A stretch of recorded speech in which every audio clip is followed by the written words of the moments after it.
The GardenHOME step stool / tool bag organizer. So you got right here, and I just want to show you, it arrives folded up like this. Pretty lightweight. It's about 12 inches this way, 9.5 inches this way. What you get with this, you get the stool, pretty decent canvas bag that comes with it. It's got a bunch of pockets. Pocket here, here, here, here, here, here, here. It's got a snap pocket on either side. Pockets all the way around this thing. And inside of there, you've got 2 large pockets, one on either side. They give you these 5 tools. Let's go through them. They're not the thickest thing in the world. My mom's probably going to use her own tools. You know, you might get some use out of these for a little while. They've got holes in the handle for hanging them up.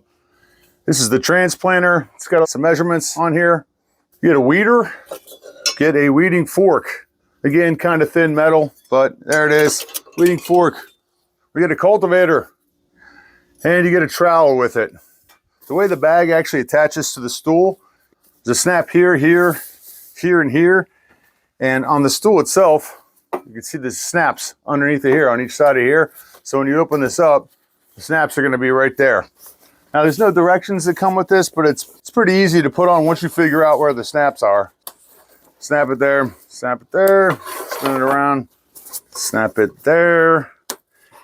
Honestly, these are not heavy duty like snaps you're going to find on pants. I'm just guessing that if you put a lot of weight on here, the snaps probably are going to give on it. But nonetheless, it's still a nice canvas bag to have, and it's a pretty nice stool. Second problem I see with this is when you go to sit down, you better be careful with this stuff poking out of here. So this supposedly has a 220-pound weight limit on there. So let's take this outside and see how it feels. I definitely want to test this out on me before I give it to my mom. Here it is holding all 225 pounds of me. And it actually feels pretty secure. I'm not actually concerned that all this is going to break on me. It's got the 2 handles on here. So when you're done, you can actually hold this thing up and hang it on a hook on your shed or in your garage or something out of the way. There it is, the GardenHOME Stool Tool Organizer.